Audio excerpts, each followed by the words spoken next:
भारतीय इतिहास में ऐसी कई घटनाएं हैं जिन्होंने पूरे भारत में हलचल मचा दी है। इनमें सबसे महत्वपूर्ण था भारत का अरब का आक्रमण। मोहम्मद बिन कासिम एक मुस्लिम आक्रमणकारी था जिसने 772 ईस्वी में भारत पर आक्रमण किया और सिंह प्राप्त की विजय प्राप्त की।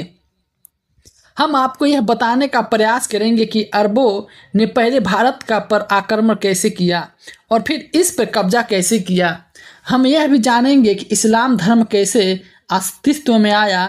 सबसे पहले यह जान लेते हैं कि इस्लाम धर्म कैसे अस्तित्व में है और धर्म की शुरुआत कैसे हुई। ये बताता है कि आज के लोग कबीलों में रहते थे और खाना बदोश जीवन जीते थे। प्रत्येक कबीले के अपने देवते होते थे जिनकी वे पूजा करते हैं। इन सभी लोगों को नेतृत्व एक शेख करता था जिसे कुछ हद तक चुना जाता था। यद्यपि कवियों का प्रभाव पारिवारिक संबंधों पर आधारित था, लेकिन अधिकांश ज्ञान व्यक्तिगत साहस और उदारता पर आधारित था।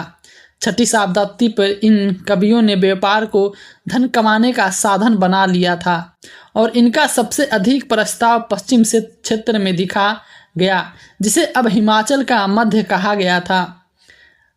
कि इस्लाम के उदय के दो मुख्य स्थान मक्का और मदीना इसी क्षेत्र में हैं। बाद में कुछ लोग शेरों की ओर चले गए और खेती और व्यापार करके अपना जीवन यापन करने लगे। मक्का सबसे महत्वपूर्ण व्यापारिक केंद्र होने के साथ साथ एक प्रमुख धार्मिक स्थल भी था। इस्लाम धर्म का जन्म स्वादिसारी में हुआ था जो अब देश में है और इस देश धर्म से संस्थापक और प्रवर्तक हजरत मोहम्मद साहब लगभग 612 ईस्वी में हुए थे। उन्होंने खुद को ईश्वर यानी अल्लाह का दूत घोषित किया और लोगों के सामने अल्लाह के दिखाए मार्ग को प्रस्तुत किया। कहा जाता है कि मोहम्मद साहब 15 साल तक एक गुफा में रहें और ध्यान दिया और उसके बाद उन्होंने अल्लाह का आशीर्वाद मिला। 45 वर्षीय अमीर विधवा खजीदा के साथ धर्म का प्रचार करना शुरू किया गया। कहा जाता है कि यह महिला दुनिया की सबसे पहला महिला थी जिसने मोहम्मद साहब के नए धर्म इस्लाम को स्वीकार किया। बाद में मोहम्मद साहब ने खजीदा से ब्याह किया। इस्लाम की स्थापना के बाद मोहम्मद साहब ने अपना पूरा जीवन ईश्वर और इस्लाम के संदेश का प्रचार करने में बिताया।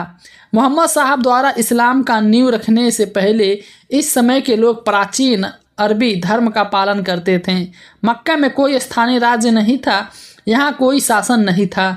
यहाँ के लोगों में नशीली दवाओं का सेवन और जुआ की बुरी आदतें थी। यहाँ तक कि वैज्ञानिक संसाधनों में भी कोई स्थिति नहीं था और प्रचलित मोहम्मद साहब अब प्रचलित मानव 300 से अधिक देवी देवताओं की मूर्ति पूजा की निंदा की। इन मूर्तियों का प्रतीक को गुफाओं में रखा गया था। उन्होंने कहा कि हम केवल अल्लाह की पूजा करनी चाहिए। इस्लाम की शुरुआत उस समय मोहम्मद साहब का मक्का और उसके पूजा स्थलों पर नियंत्रित था। मोहम्मद साहब का इस्लाम धर्म प्राचीन अरबी धर्म का विरोधी था। मक्का के धनी लोगों को देवी देवताओं को आविष्कार करना बहुत कठिन लगा। उन्होंने मक्का के प्रतिष्ठा और समृद्धि के लिए इस्लाम जैसा नया धर्म शुरू किया। इन लोग खतरा मानने लगे, इसलिए लोगों ने मोहम्मद साहब का मजाक उड़ाया और भारी विरोध किया। तब मोहम्मद साहब को भागकर मदीना की तरफ शरण लेनी पड़ी। मोहम्मद साहब की इस यात्रा को हिजरा कहा जाता है और इसी दिन मुसलमानों के हिजरी कैलेंडर शुरू हुआ। यह घटना 24 सितंबर 622 ईस्वी की है। मोहम्मद साहब ने मदीना में ईश्वर को केंद्र में रखकर कोई राज्य स्थापित नहीं किया था।